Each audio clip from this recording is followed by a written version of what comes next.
Hello, it's Susan from Crow Quill Tarot. I want to continue from the video I last posted with this exploration into the 7 aspects or attributes of self-awareness and see what perhaps the tarot can help us discover about ourselves and how it can help to lead us further into our self-development. These have come from this book called Insight.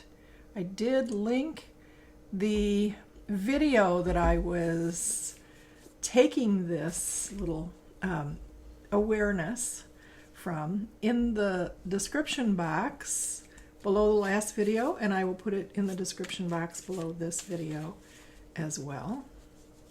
And so I've looked at the 7 attributes of a self-aware person, a unicorn, as they're called by sociologists, because they're so rare. And we aspire to be them. And aspirations is one of those attributes. I'm going to group 3 of them together: values, passions, and aspirations. We could spend an entire day on either one of those. But I think they link together. Our values, our personal core values, do lead us into our passions, our interests, what drives us, what gets us up in the morning, what gets us moving, what moves our life forward, and our aspirations, because those are our goals. Those are how we turn our passions into our actual goals that we set. And I always ask myself a question: is my behavior consistent with my goal? So anytime I am feeling uninspired, I go back to, is my behavior consistent with my goal? It's sunny outside, and I have reflective tape on the outside of the big picture windows, and that's to keep the birds from flying into the windows.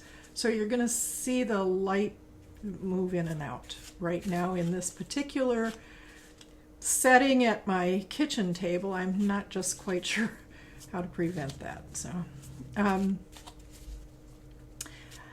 let's draw a few cards. I've been shuffling as we've been talking, and I'm using the decks I have talked about in a previous video. I have 2 decks mixed, the Erenberg Tarot and the Awakening Tarot. And I will also link those in the description box below, or I'll list them so that you don't have to remember that while we're visiting here. If you'd like to shuffle with me, I'm going to draw a card for each of those aspects listed as values, passions, aspirations. So I'm going to cut my deck after a great deal of shuffling. The first card I'm going to draw is talking about my values, and it's upside down. It's the 9 of Swords. So what can this tell me, or how can this help me become more self-aware about what my values are? And of course, this we know in the traditional tarot Rider-Waite-Smith system as the nightmare card. So I have been having a lot of nightmares. I'm grieving. I have been really trying to come to terms with things that I am struggling with and unhappy about in my relationships with my loved ones, my closest family members, and in myself. I just turned 70. It's time to make some changes. So that's a good indication. We'll go from there. As passions, 10 of Pentacles. That's interesting, because of course we also know that in the traditional Rider-Waite-Smith deck, the 10 of Pentacles represents true fulfillment, true happiness, the fulfillment of our of our goals, because we're talking about pentacles. So we're talking about the get down, get dirty, nitty gritty of everyday life. How do we have the two sides of the coins in balance? And those are health and wealth, or financial stability, I like to call it. I'm not striving to become a billionaire. I am striving to have more financial balance in my life. And I am struggling with my health. I've mentioned it a couple times. I have chronic Lyme.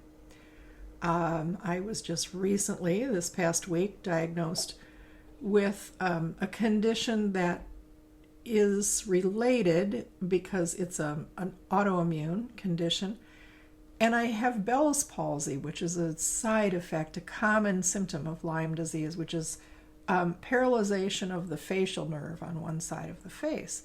So some days my face works better than others. Some days my eye is very droopy, my mouth is very droopy. I have trouble enunciating. And I'm less likely to make a video, and that's part of the reason it takes me so long to get the videos done. So bear with me, and thank you for your patience. So if this is the card that I've ordered to represent my passions, what is this telling me? Well, it's telling me that I definitely am very passionate about attaining some physical health and physical financial stability in my life right now, and that it's time to set some really clear goals. The third card I drew is the Seven of Swords, which is very interesting to me. That's in the position of my aspirations. Well, I do meditate on what is the spiritual cause of this Bell's palsy, of having I call it, now I'm two-faced all of a sudden at this stage of my life. I've got almost two different faces, like they almost function independently of one another instead of in coordination. And what is going on? The body, I've always believed, is the physical manifestation of the subconscious. So what's going on under the surface that I'm not conscious of that is causing this unbalance, this disparity? And last night I had this little awareness in meditation that, I have a ghost. I have a ghost. I have a past incarnation or part of myself that is clinging and just desperately trying to be better known. So how's that for a start? That's a good place to start. Anyway, those are just some little inklings and of where I want to take this and go with this. I'm going to continue to explore it, to draw some more cards to help clarify each one of these cards and then take me into what's the next step. I always start with the tarot as shadow work. How do I get to know myself better? Where am I unconscious? How do I become more conscious?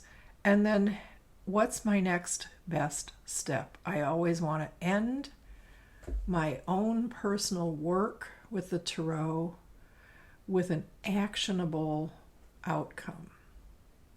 And so that's very interesting, because the Seven of Swords to me, is indicative of the fact that I do get stuck in my head for long periods of time, ruminating about the past and how did it get me here. And that's okay for a while, and then at some point in time we have to ask, how do we get out of here? How do we move forward? So I'm going to draw one card for clarification. And that card is the King of Wands. Isn't that interesting? Okay, King of Wands, he's going to walk me forward. And I always say when you draw the king and not the queen, it's because the queen holds her cards like the high priestess very close to her chest. She's not going to disclose everything that she knows all at once. She's kind of taking in the information and weaving a web, a story, and processing this and moving forward in a quieter, more nurturing, more internal process. And the king means it's time to take action and it's time to stand your ground.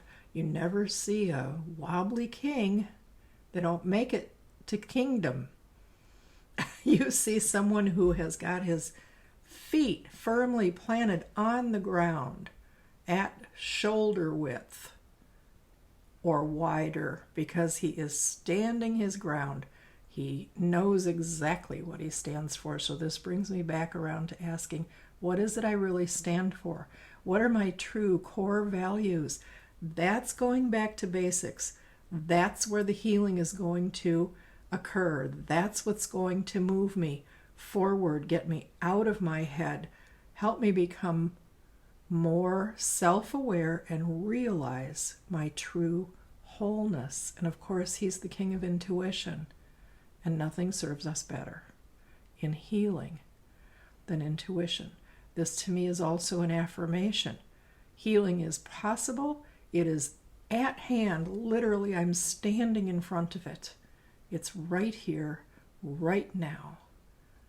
And so I'm going to leave you with that. I'm going to ask you to do your own little reading for yourself and maybe jot down some notes in the journal. And if you would be so kind to share your ideas and your awarenesses in the comment section below, because I'm going to read those and look at how to address the next video. So thanks for being here. Thanks for your kindness, and I'll see you soon.